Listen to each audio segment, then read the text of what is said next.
Guys very short की एक और प्रॉब्लम है, प्रॉब्लम नंबर 38। इससे पहले 37 प्रॉब्लम डिस्कस की जा चुकी हैं, जाकर के देखें और लाइक भी करें, वीडियो को शेयर भी करें अगर आपको पसंद आए तो। इस क्वेश्चन को देखो, इस क्वेश्चन में आपसे कह रहा है a small test charge is release at rest. Rest से आपने एक चार्ज को रिलीज कर दिया। हमसे कह रहा है ये आपने जो रिलीज किया है इलेक्ट्रिक फील्ड के अंदर किया है, और ये पूछा जा रहा है will it travel along the line of force. क्या ये हमेशा लाइन ऑफ फोर्स के अलोंग ट्रैवल करता चला जाएगा? तो ऐसा तो जरूरी नहीं है भाई। आंसर ये है कि ऐसा कह नहीं सकते पूरी तरह से, ऐसा जरूरी नहीं है, नॉट नेसेसरी, ऐसा जरूरी नहीं है। क्यों नहीं है? देखो मैं आपको बताता हूँ। अगर आपके पास इलेक्ट्रिक फील्ड कुछ इस तरह का है, स्ट्रेट लाइन, तो आप किसी भी पॉइंट पर अगर डायरेक्शन ऑफ इलेक्ट्रिक फील्ड देखोगे तो वो यही निकल कर आएगी किसी भी पॉइंट पर। यस और नो? बिल्कुल सही बात है। अगर आप यहाँ चार्ज पार्टिकल को रख देंगे तो charge particle along the force और फोर्स लाइन मतलब इलेक्ट्रिक फील्ड ये मूव करता चला जाएगा, इलेक्ट्रिक फील्ड की डायरेक्शन में मूव करता चला जाएगा क्योंकि स्ट्रेट लाइन है। और आपको एक चीज़ और बता दूं, जो इलेक्ट्रिक फील्ड लाइंस होती हैं, लाइन ऑफ फोर्स जिसको कहा जाता है, एक्चुअल में ये एक्सिलरेशन की डायरेक्शन में भी होती हैं चार्ज पार्टिकल की। इट मीन चार्ज पार्टिकल इधर को एक्सिलरेट करेगा, मूव करेगा। बात सही है। लेकिन अगर इलेक्ट्रिक फील्ड कुछ इस तरह का हो गया तो तेरा क्या बनेगा? ये इलेक्ट्रिक फील्ड हो गया। अब ऐसे इलेक्ट्रिक फील्ड में आपने यहां पर चार्ज पार्टिकल को रिलीज कर दिया रेस्ट से, तो होगा क्या? तो इसके साथ क्या होने वाला? इलेक्ट्रिक फील्ड जैसे ही इसको एक्सेलरेट करेगा, तो एक्सेलरेट का मतलब क्या है? ये जो लाइन ऑफ फोर्स है ये डायरेक्शन ऑफ इलेक्ट्रिक फील्ड नहीं बताएंगे। डायरेक्शन ऑफ इलेक्ट्रिक फील्ड इस पॉइंट पे कुछ ये आएगा, इलेक्ट्रिक फील्ड की डायरेक्शन इस पॉइंट पर कुछ इस तरह से आ गई। इस पॉइंट पे इलेक्ट्रिक फील्ड देखोगे तो कुछ इस तरह से आ गई। इस पॉइंट पर देखोगे इलेक्ट्रिक फील्ड की डायरेक्शन तो कुछ इस तरह से आ गई।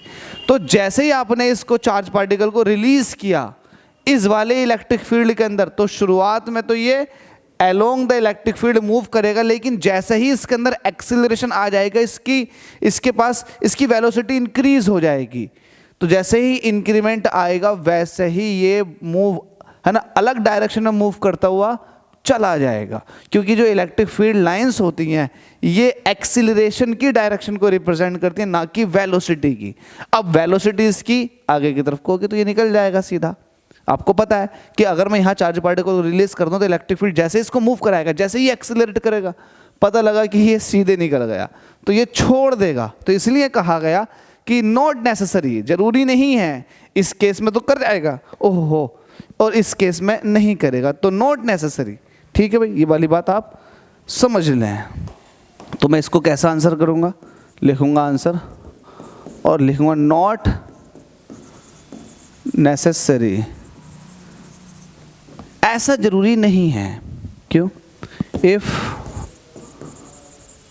Charge particle is released in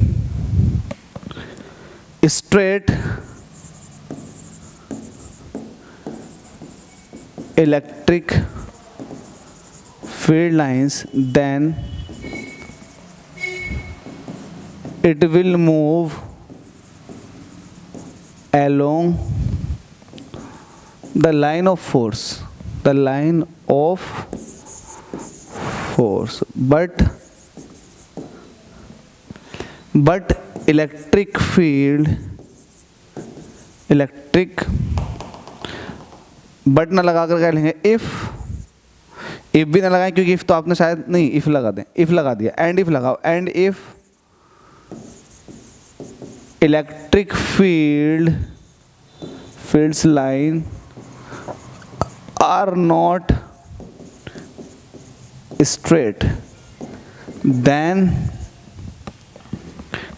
charge particle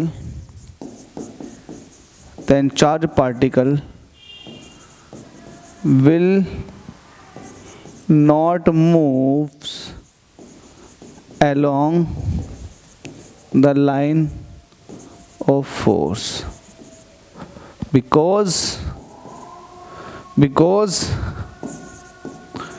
line of force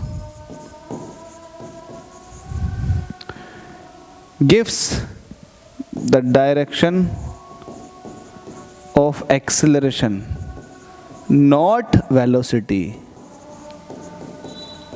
hope so समझ में आ गया होगा। एनसीईआरटी के अंदर ये क्वेश्चन है, स्क्रीनशॉट ले लें, समझ लें। समझ नहीं क्या, समझा तो दिया है, बस इसको रिप्रेजेंट लिखने का तरीका मेरा अलग हो सकता है, आपका अलग हो सकता है। बुक से देखें, ध्यान से पढ़ें, चीज़ों को अच्छे से करें। एक भी क्वेश्चन नहीं छूटना चाहिए आप लोगों का। छूटेगा क्यों? जब सारी वीडियो देखेंगे तो एक भी क्वेश्चन नहीं छूटेगा।